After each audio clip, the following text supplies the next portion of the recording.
Welcome to the specialty Enriched Air Nitrox.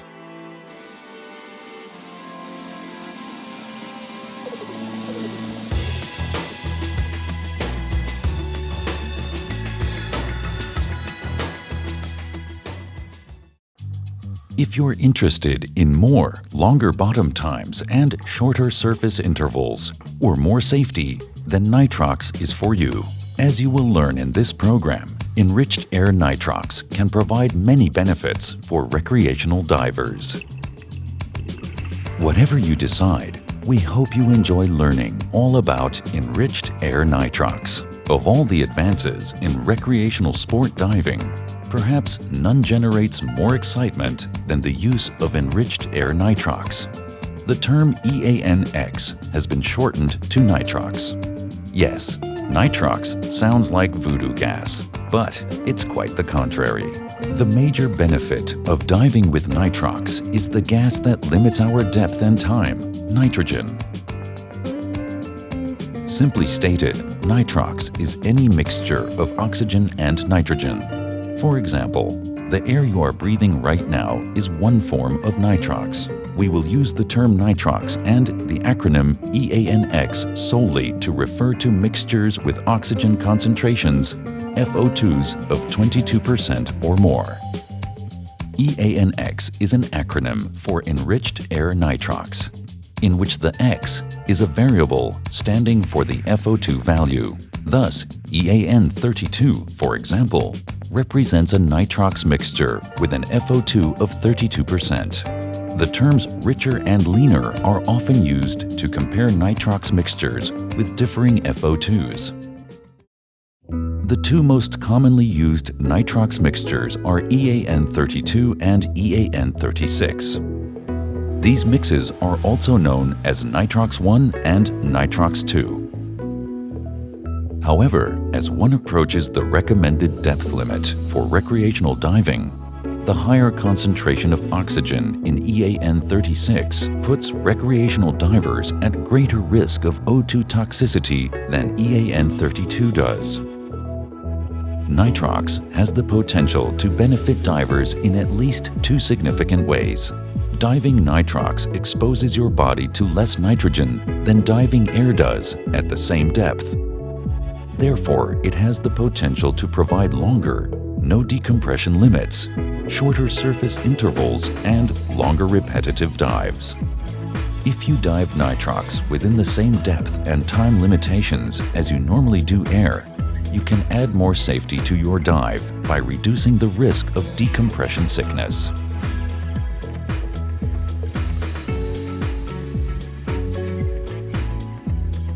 In choosing to dive Nitrox, you must decide which of these benefits is more important for you. If your objective is to maximize dive time, you can still be as safe as you are when diving air within common sense limits. If you choose to use Nitrox within the more conservative limits for diving air, you can increase this safety margin even further. A common misconception is that Nitrox enables divers to go deeper than they can on air. While Nitrox has benefits, it also has limitations. A complete understanding of the benefits and limitations will help you decide whether to dive Nitrox or air. You are taking the first important step in becoming an Enriched Air Nitrox diver. This program trains you to use Nitrox mixtures up to 40% of oxygen. The use of Nitrox above EAN40 is beyond recreational sport diving. If you are interested in going beyond the sports diving limits, ask your SSI dive professional about enrolling in the SSI Extended Range program.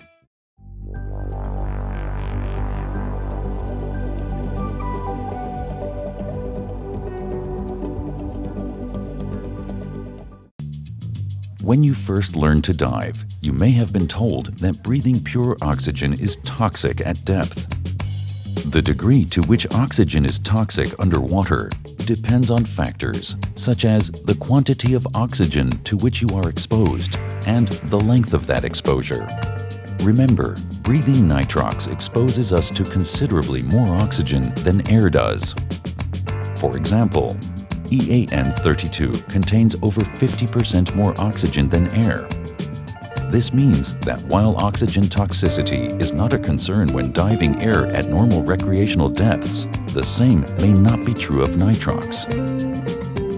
The best way to compare the levels of oxygen found in nitrox and air is through partial pressure of oxygen, abbreviated PPO2 or simply PO2. What is PO2? Simply stated, it's a numerical value you obtain by multiplying ambient pressure, expressed as depth in bar or atmospheres, by the fraction of oxygen, FO2, found in breathing gas.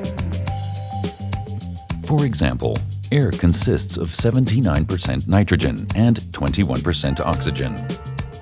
At 1 bar or atmosphere, the partial pressure of each gas found in air adds up to 1 bar or atmosphere as well. In this example, the partial pressure of nitrogen is 0.79 and the partial pressure of oxygen is 0.21 bar or atmospheres.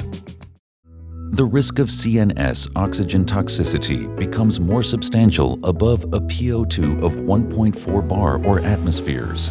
Increasingly, experts recommend a limiting PO2 of 1.4 bar or atmospheres for all divers. Central nervous system oxygen toxicity is the main concern for the nitrox diver. This is because once CNS-O2 toxicity symptoms develop, they may progress rapidly to convulsions. The threshold for CNS oxygen toxicity appears to be 1.1 bar or atmospheres. However, total exposure can range from 1.1 to 1.4 bar or atmospheres, as long as you are within the time limits. The risk of CNS oxygen toxicity becomes more substantial above a PO2 of 1.4 bar or atmospheres. PO2s increase by diving deeper, and by examining these numbers, you will see that lean nitrox mixtures carry a reduced risk of oxygen toxicity. This table also helps illustrate why EAN32 is the recommended nitrox mixture for most recreational dives. By using a mixture no richer than EAN32, you can dive as deep as the maximum depth limit for recreational diving of 40 meters or 130 feet.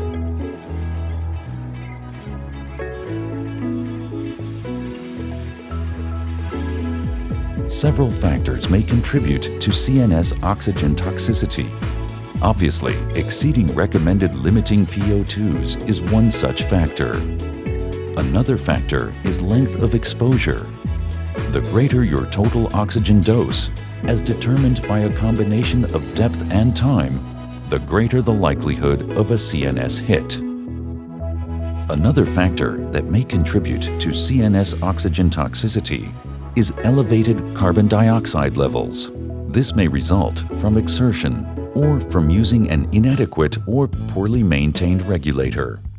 You must be able to recognize the warning signs and symptoms, both in yourself and others, and respond appropriately.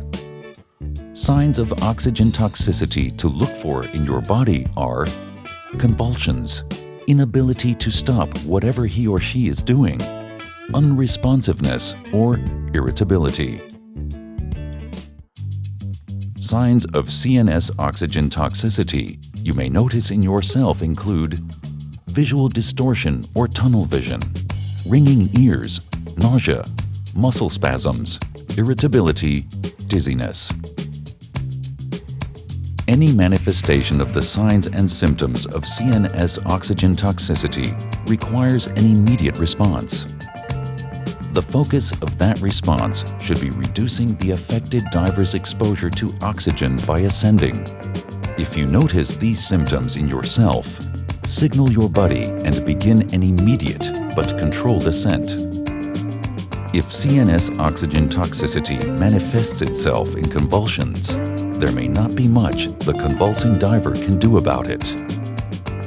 At this point, the affected diver will be dependent on the prompt and appropriate response by an observant dive buddy.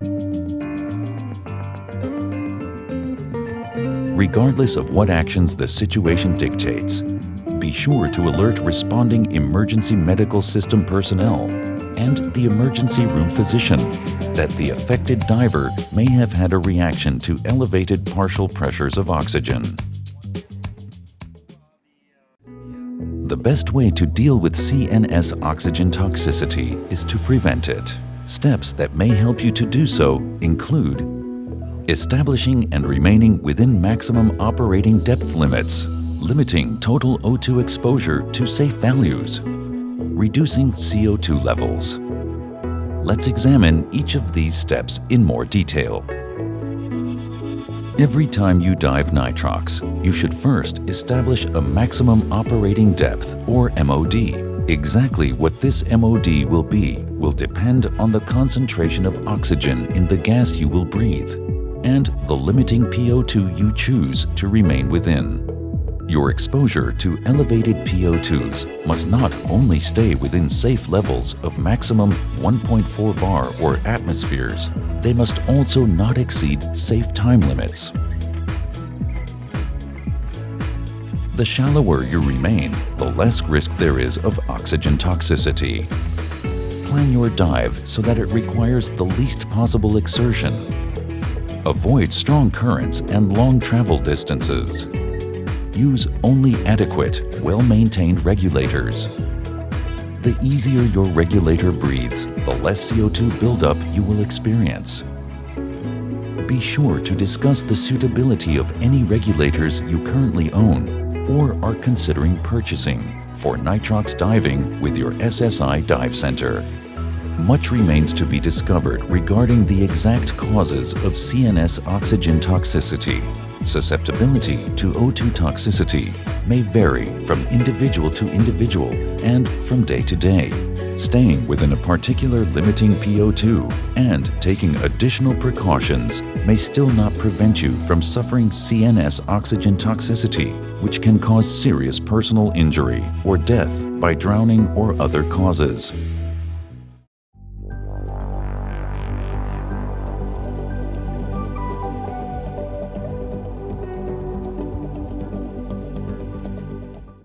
Because of the risks of both CNS oxygen toxicity and decompression sickness, it is vital you personally confirm the oxygen concentration present in every cylinder you dive.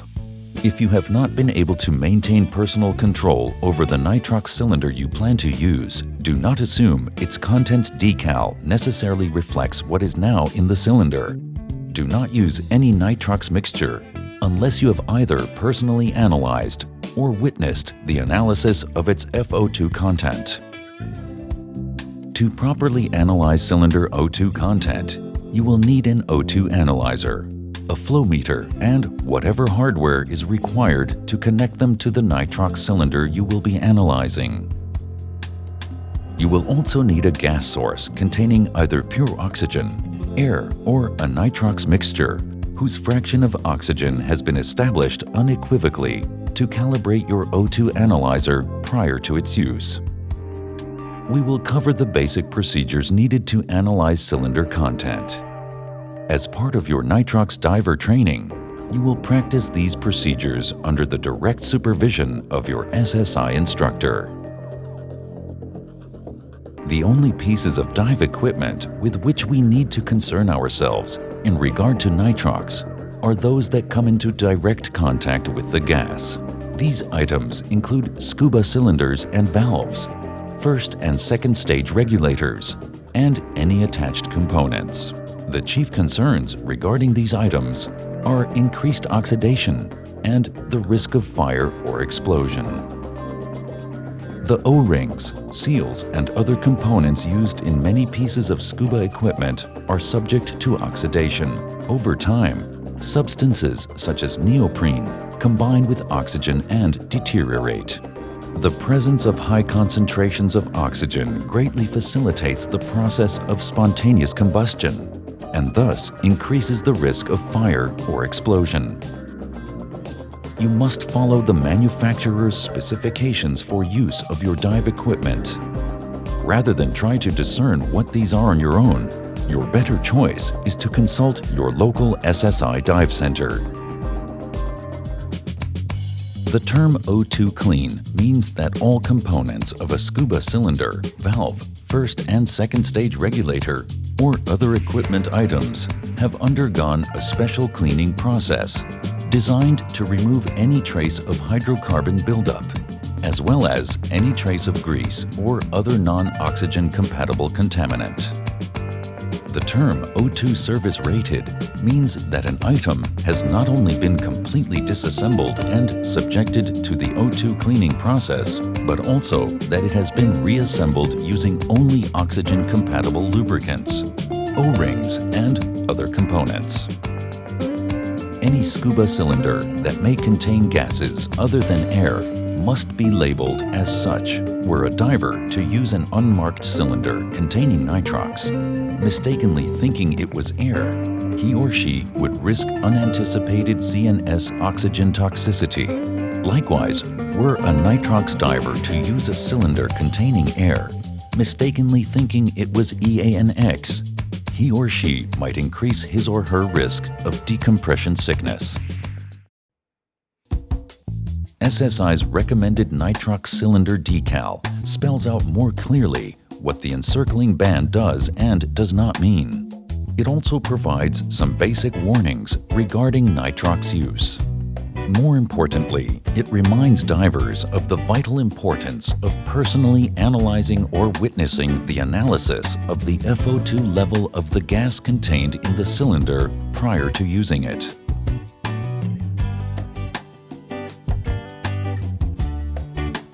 This information may also be incorporated into the cylinder's visual inspection decal.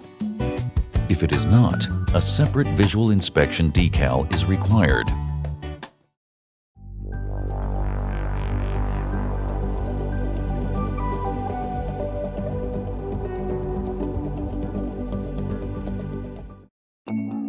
The way in which planning nitrox dives differs most from planning air dives is that when diving EANX, you must also manage your exposure to oxygen. Fortunately, for nitrox divers who remain within normal recreational diving limits, this can be a very simple and straightforward procedure.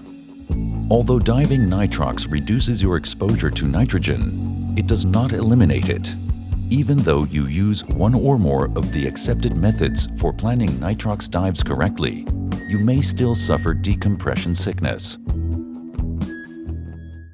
One means of controlling your exposure to nitrogen when diving nitrox is to simply continue to use the same dive computer that you do when diving air. The chief drawback of this approach is that you will not gain increased bottom time, shorter surface intervals, or longer repetitive dives, which are among the chief reasons many people dive nitrox in the first place. Remember that even though you may use a computer or an air-based dive table when diving nitrox, you must still take steps to ensure your exposure to oxygen does not exceed acceptable levels. Nitrox programmable dive computers make diving easy. They track both nitrogen and oxygen exposure. The simplest way to manage your exposure to oxygen is to dive with a computer that tracks your O2 exposure. Analyze your gas, set the FO2 value in your computer, and observe any limits or warnings it displays.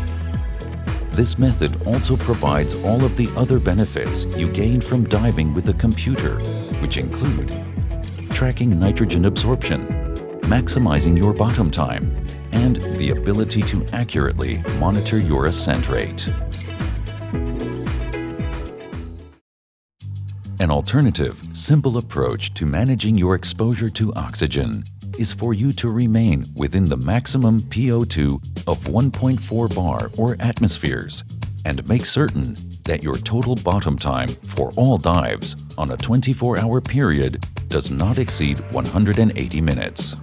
You must also make certain that you do not overdose by exceeding 150 minutes on any single dive within the day. If you are targeting more safety, a common way to plan nitrox dives is to use the concept of equivalent air depth. in conjunction with the same computer settings or tables divers normally use on air dives.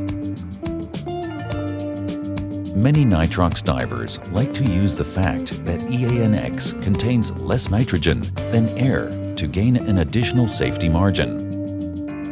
While treating nitrox as though it were air may somewhat reduce the risk of decompression sickness, it does not eliminate it. Divers who treat nitrox as air must still keep their exposure to elevated partial pressures of oxygen within acceptable limits. Remember, whether you are seeking additional bottom time or reduced risk of decompression sickness, appropriate ascent rates should be maintained. With so many planning tools and options available, it should be clear that diving nitrox is as much a decision-making process as it is a planning process. For your own safety, always remain within a limiting PO2 of 1.4 bar or atmospheres, and keep total accumulated dive time for any 24-hour period within 180 minutes. Diving nitrox opens the door to opportunities that are not available to recreational divers using air. It can require a somewhat greater expenditure of resources than diving air does.